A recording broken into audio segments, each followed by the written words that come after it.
A single act of kindness changed her life forever. But was it a gift or a trap? Welcome to Whispered Truth, where touching stories come alive. Let's jump into today's story. The late afternoon sun cast long, skeletal shadows across the manicured lawns of Crestwood Park, painting the familiar scene in shades of burnt orange and faded gold. Emily, her fingers stained with Prussian blue and burnt umber, wiped her hands on a tattered rag, the scent of linseed oil clinging to her. She'd been trying to capture the melancholy curve of the old oak tree for hours, its gnarled branches reaching like supplicating arms towards a sky that felt particularly unforgiving today. The canvas before her was a mess, a chaotic jumble of colors that refused to coalesce into the image she held in her mind. Frustration pricked at her like 1,000 tiny needles. It was always like this, a frustrating push and pull between the vision she held and the reality she could create. Art was her solace, her escape, but sometimes it felt like another battlefield she was destined to lose. A sigh escaped her lips, a small puff of condensation in the crisp October air. She glanced at her watch, nearly 5. Her dad would be waiting, likely already nursing a lukewarm can of beer and a mountain of unspoken worry. She knew he tried to hide it, that forced cheerfulness that never quite reached his tired eyes. But Emily saw it, the weight of their shared burden settling heavier each day. Their house, their life, felt like it was built on quicksand, always threatening to slide into an abyss of debt and despair. She packed her paints, her brushes, everything neatly stored in the worn leather bag she'd inherited from her grandmother. The bag was older than she was, a relic of a more hopeful time, a time when Emily's family hadn't been teetering on the precipice. As she walked towards the park exit, a figure on a bench caught her eye. It wasn't the usual park-goers, the dog walkers, the giggling teenagers, the mothers pushing strollers.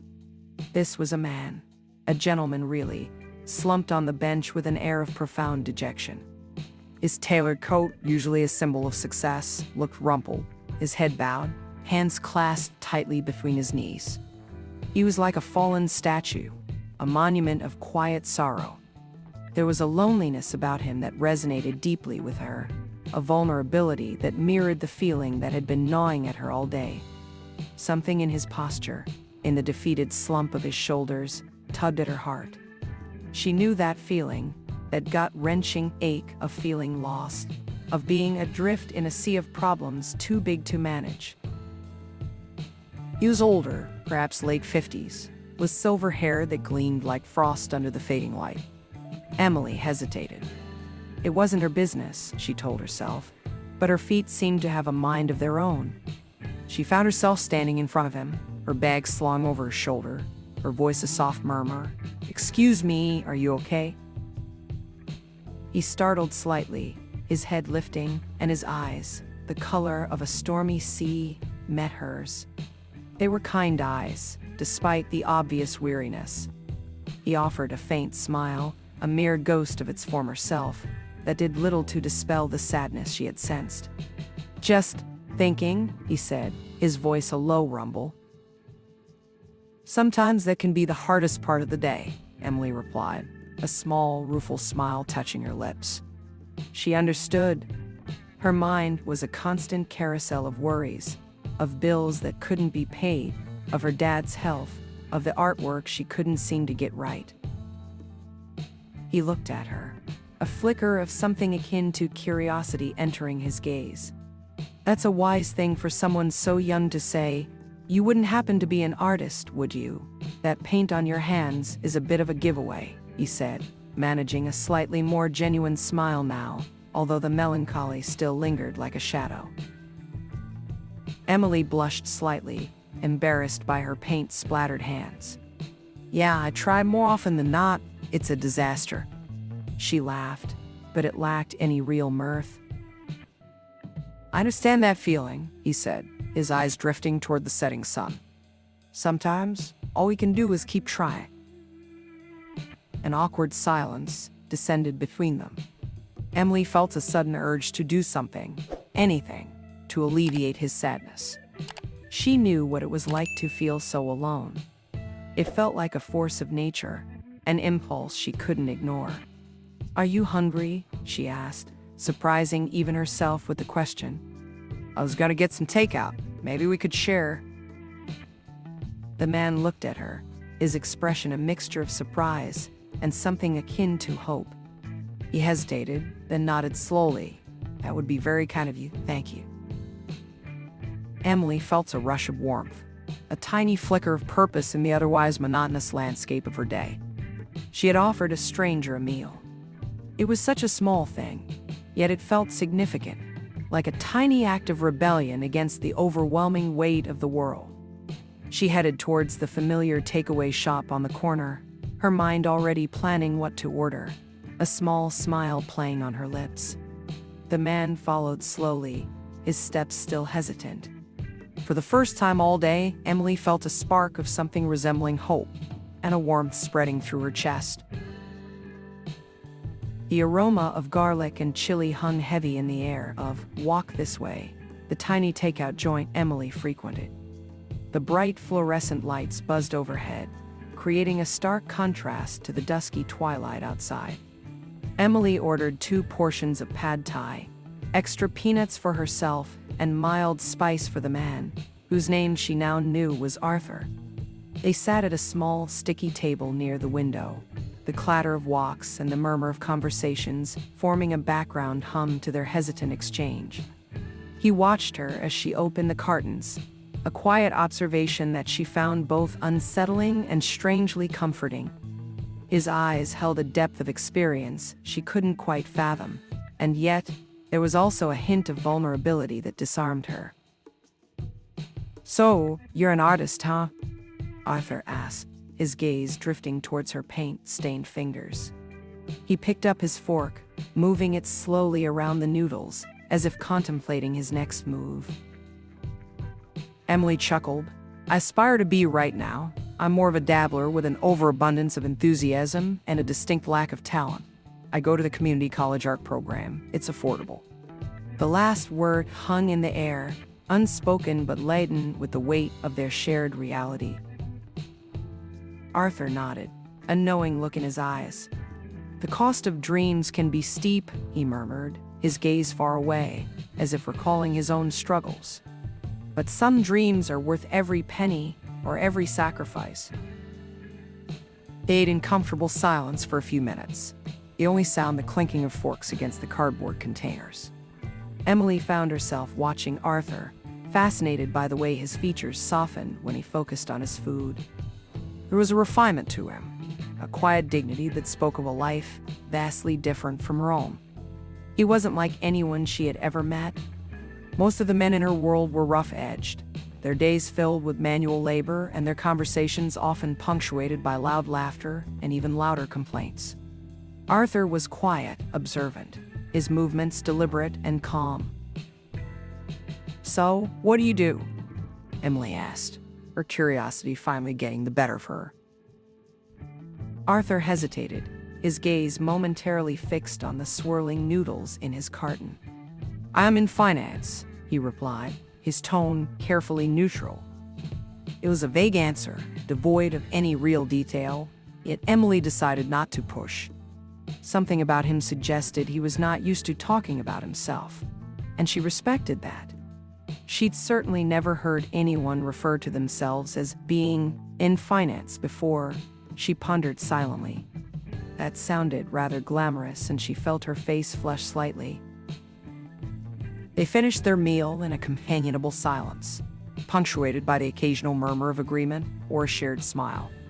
As they stepped out into the cool evening air, the street lights casting long shadows on the sidewalk, Emily felt an unexpected sense of connection with Arthur, a sense of shared understanding that defied their obvious differences. It was like finding a kindred spirit in the most unexpected of places. "Thank you, Emily," Arthur said, his voice sincere. "That was exactly what I needed." Emily's chest warmed. It was odd how such a small gesture could mean so much. "You're welcome, Arthur," I'm glad I could help." She hesitated before continuing. Are you going to be all right?" Arthur nodded slowly, his eyes reflecting the streetlights like tiny pools of silver. "I will be. Your kindness has made a world of difference." Wait! Sorry to interrupt you, but please subscribe to our channel Whispered Truth and reach the goal of 1,000 subscribers. Your subscribe and like helps us a lot, and comment your favorite part. Now let's get back to the story. Emily felt her cheeks flush again. It was nothing, just a meal. She brushed off his gratitude, but deep down, she knew that it was more than that. It was a moment of human connection, a small act of compassion in a world that often felt harsh and uncaring. "I would like to repay you, Emily," Arthur stated, looking at her with a gaze that brooked no argument. "For your kindness, it's the least I can do." Emily waved her hand dismissively. "Please, you don't have to, it's okay." "I insist," Arthur replied firmly, pulling a small card from his inner pocket. It was embossed with a simple gold design. He handed it to her. "Please, call me, let me know how I can help in any way." Emily took the card, her fingers brushing against his. She looked down at it. The card was thick and luxurious, the texture unlike any she had felt before. The name on the card simply read, Arthur Sterling Investments. She knew she should take this opportunity, but something in her hesitated. She put it in her purse without saying anything and forced a smile. "Well, thanks for the meal," she stated before turning to leave. "I've got to get home, my dad will be worried." She felt an overwhelming urge to tell Arthur about everything, about her art, about her dad, about the bills that were slowly drowning them. The words hovered on her lips, but she held them back. Some things were just too painful to voice. "Of course," Arthur said, his voice soft, but resolute. "Please be safe, and don't forget to call."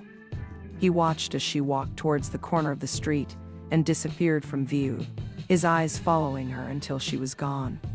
He stood there a moment longer, looking into the dark, as if searching for something lost. Then he turned, his shoulders set with a new determination. Later that night, after her father had gone to bed, Emily stared at the card, the gold lettering shimmering under the soft light of her bedside lamp. Sterling Investments, what did that even mean? She had a vague memory of seeing a fancy office building downtown with that name on it. Surely he couldn't be that important, could he?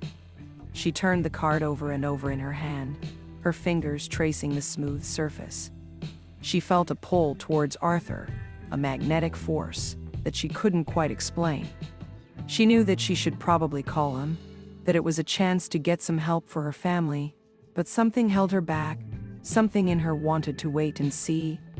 She placed the card under her pillow, a silent promise to herself that she would think about it tomorrow. Tomorrow might bring something new. The next few weeks passed in a blur of frantic brushstrokes, mounting bills, and the constant gnawing anxiety that had become her unwelcome companion. Emily threw herself into her art, the canvas becoming a temporary refuge from the realities of her life. She spent hours in the small, cluttered studio space her father had cobbled together in their garage, the scent of turpentine and oil paints filling the air, a familiar balm to her troubled soul. The oak tree, the one she had been trying to paint that day in the park, remained a stubborn subject, refusing to yield its essence onto the canvas. It was like her life, always a little out of focus, a little out of reach. Her father, Thomas, was working longer hours at the hardware store, his face etched with lines of fatigue and worry. He'd stopped whistling in the mornings, and his once booming laughter had faded to a quiet cough. Emily knew he was hurting, not just from the physical exhaustion, but from the burden of failing to provide for his family. The weight of his unspoken disappointment was a heavy blanket that smothered their small home.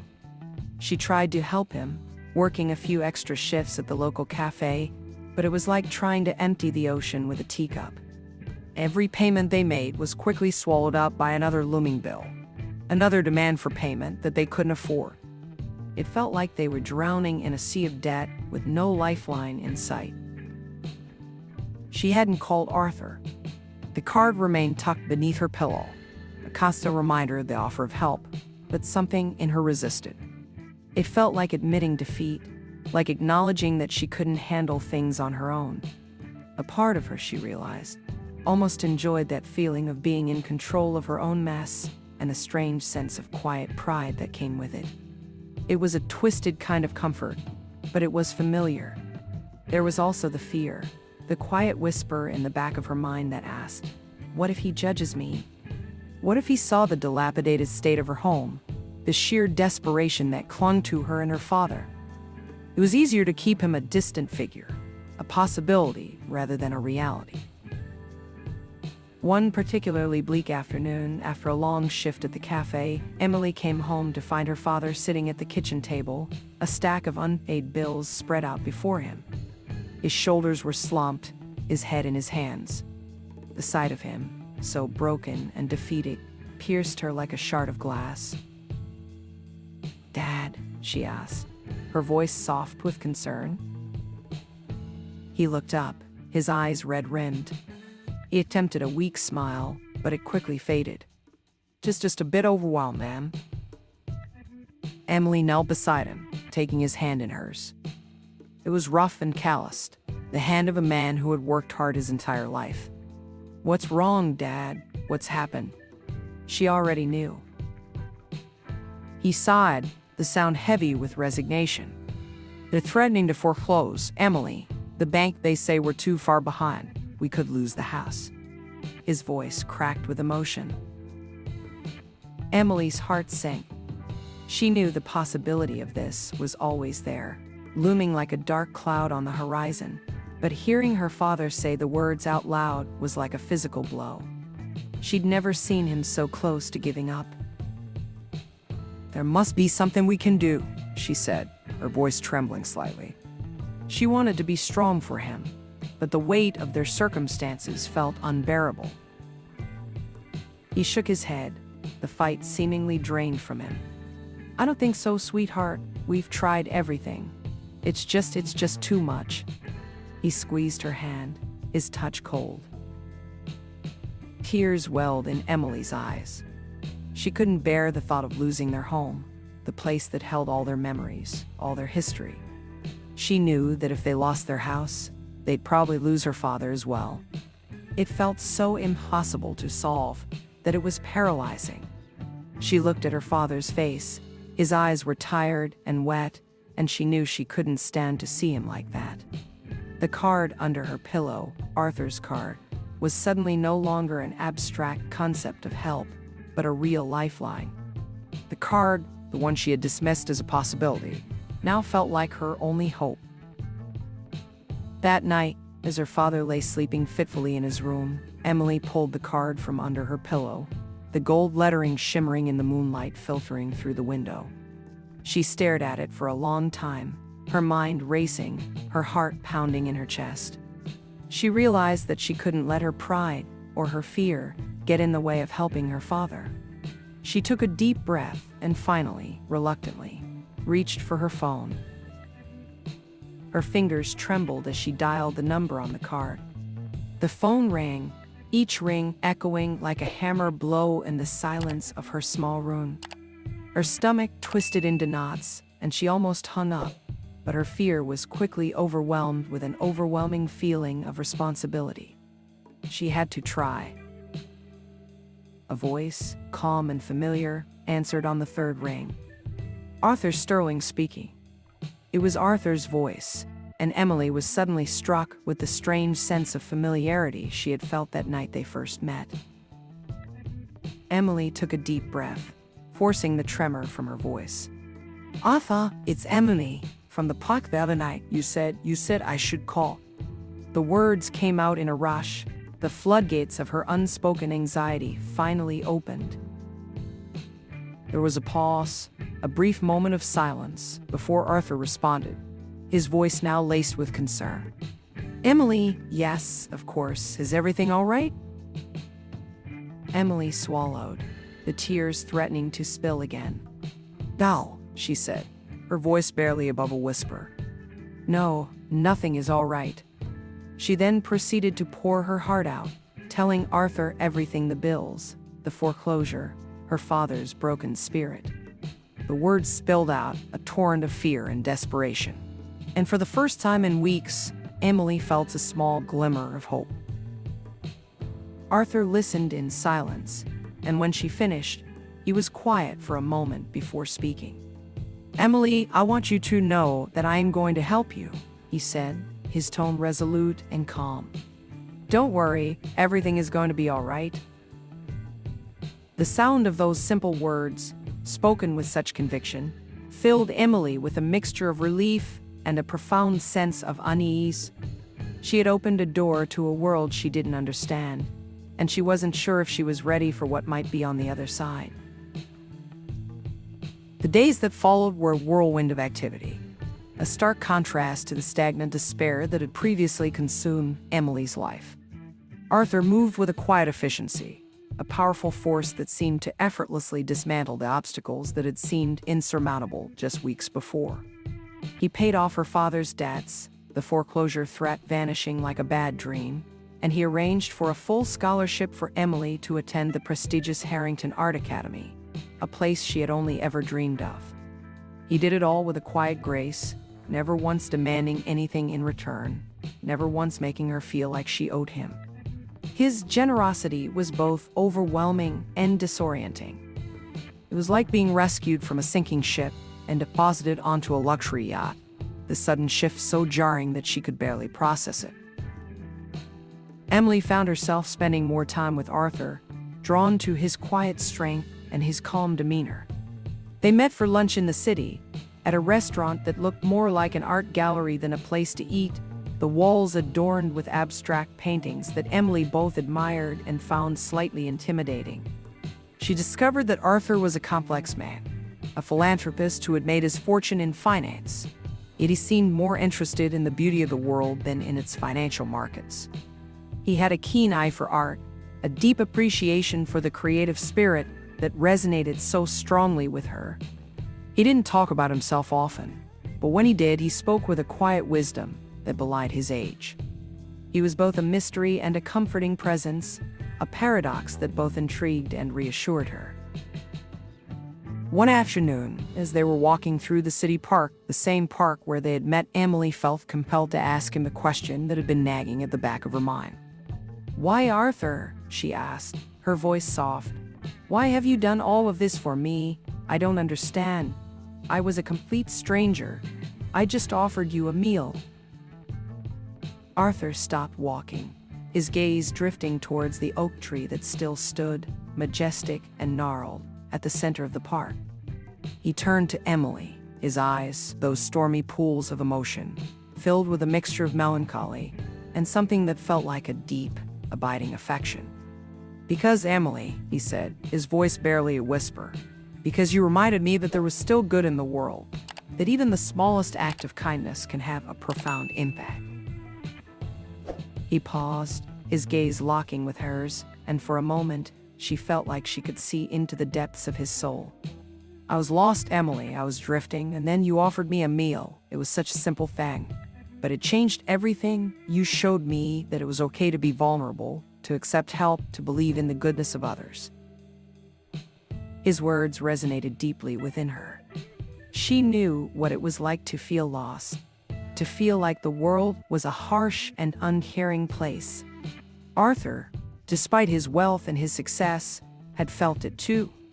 It was a strange sense of connection, a shared human experience that transcended their different backgrounds and circumstances. As they spent more time together, Emily felt a change within herself. The fear that had been her constant companion began to recede, replaced by a growing sense of confidence and self-worth. She threw herself into her studies at Harrington, her talent blossoming under the guidance of her instructors. She discovered a passion for sculpting, the tactile nature of the clay providing a sense of grounding and stability that she hadn't felt before. Her father, too, seemed to be regaining his strength. He started whistling again in the mornings, his laughter returning, albeit still a little fragile. The weight that had been bearing him down had been lifted, and he started to look to the future with a glimmer of hope. Emily saw light return to his eyes, and it was all thanks to Arthur. It wasn't long before Emily realized that her feelings for Arthur had changed. The gratitude she had initially felt had morphed into something deeper, something more profound. She found herself thinking about him constantly, his presence a comforting warmth in her often chaotic life. She was in love with him, she knew it in her heart. One evening, after a particularly grueling day in the studio, Emily met Arthur at a small jazz bar in the city. The dim lights and the smoky atmosphere created an intimate setting, the saxophone music weaving its way through their conversation. They talked for hours about their art, their dreams, their hopes and fears. As the night wore on, Emily could no longer contain her feelings. "Arthur," she began, her voice trembling slightly, "I need to tell you something." She paused, taking a deep breath. "I'm in love with you." Arthur looked at her, his eyes filled with a mixture of surprise and a gentle warmth.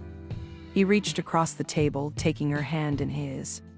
"Emily," he said, his voice soft and tender, "I think I've been in love with you from the moment you offered me that pad thai."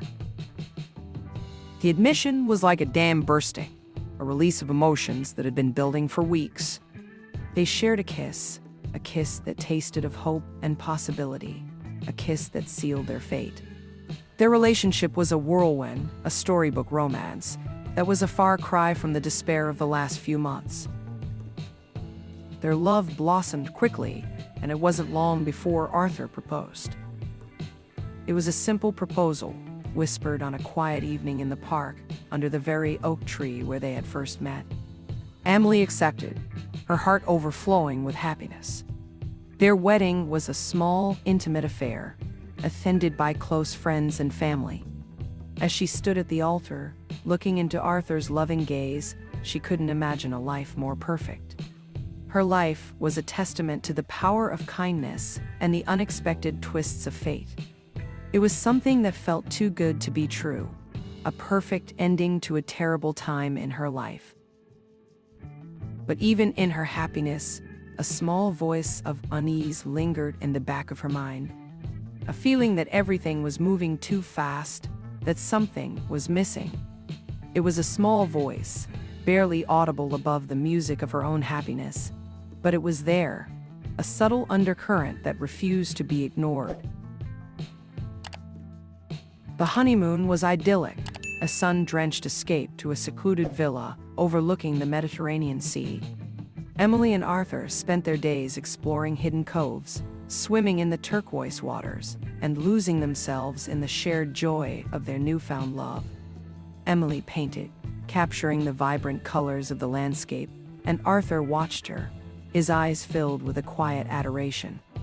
They were in a bubble, a world where the only thing that mattered was their love for each other.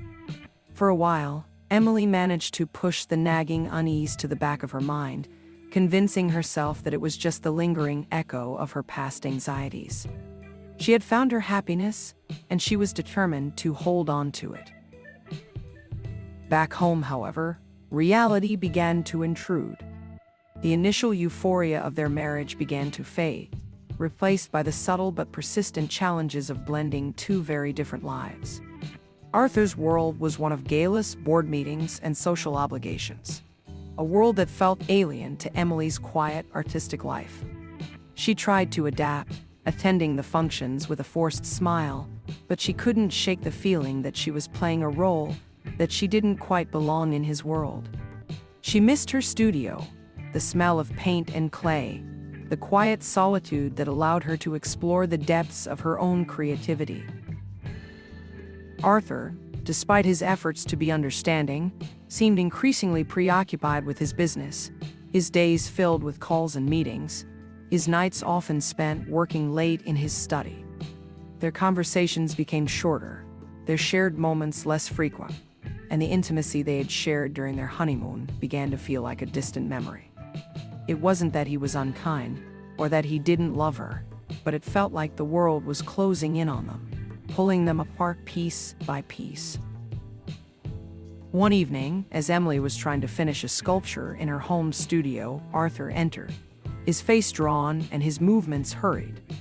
He had a business trip the next morning, and she could tell he was stressed.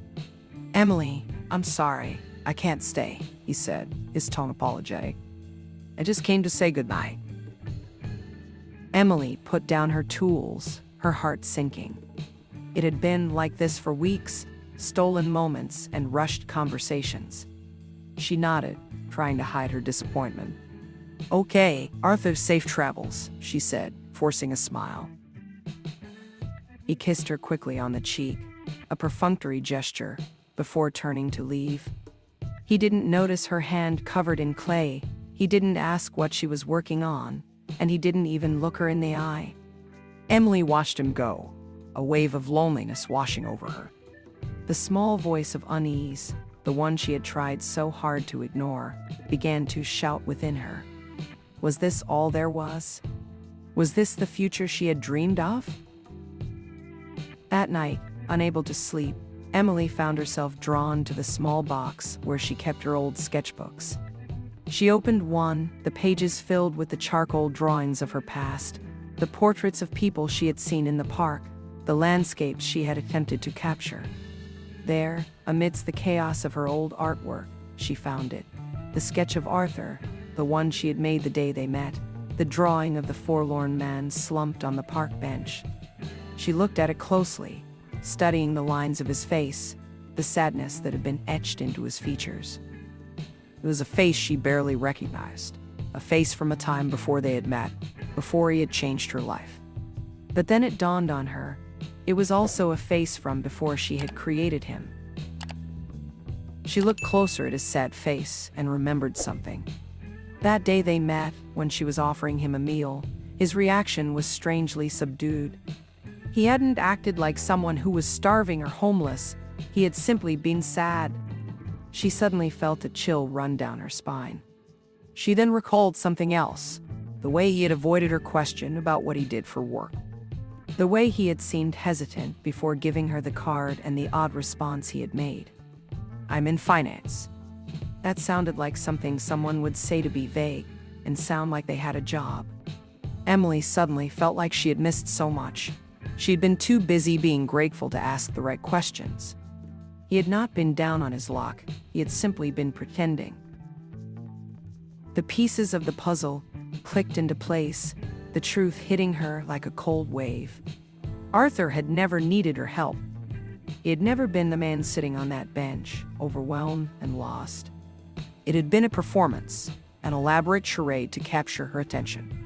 The random encounter in the park wasn't random at all, and she realized, with a sickening jolt of awareness, that her whole life had been built on a lie, a carefully constructed illusion designed to make her fall in love with him. It was his kindness that had captured her heart, and that kindness had not been altruistic at all, it had been planned. She was his project, the recipient of his carefully crafted generosity, a beautiful piece of art that he had meticulously created. She felt a surge of anger, a burning rage that threatened to consume her. She had been manipulated, used, her life turned upside down for someone else's satisfaction. Her perfect life, her perfect marriage, had been built on a foundation of deceit, a house of cards that was now crumbling before her eyes. The beautiful life that she had believed was a gift was, in reality, a gilded cage of his making. Emily looked down at the drawing of Arthur, the man she thought she had known, and she saw something new in his eyes, a coldness, a calculation that she had missed before. He was an artist, just like her, but his canvas wasn't paint or clay, it was her life, and she was his masterpiece. Now the question wasn't, why has he done this? It was more, why has he chosen me? The answer she knew was something she had to find out. The next morning, she packed a bag, her hands shaking with a mixture of anger and determination. She had her own work now, a new canvas to paint, and she knew that she had to start creating her own story, away from the control of her husband. She left her wedding ring on the bedside table, a silent declaration of her freedom, and walked out of the house, her head held high. Her marriage was over, her perfect life shattered, but her journey, the journey to find out the real man behind the charade, had only just begun. She walked out into the dawn, leaving behind her the past she had believed in, ready to embrace an unknown future, a future that she would paint with her own brushstrokes. Hey, want to listen to another best story? Then click the floating video and subscribe for more.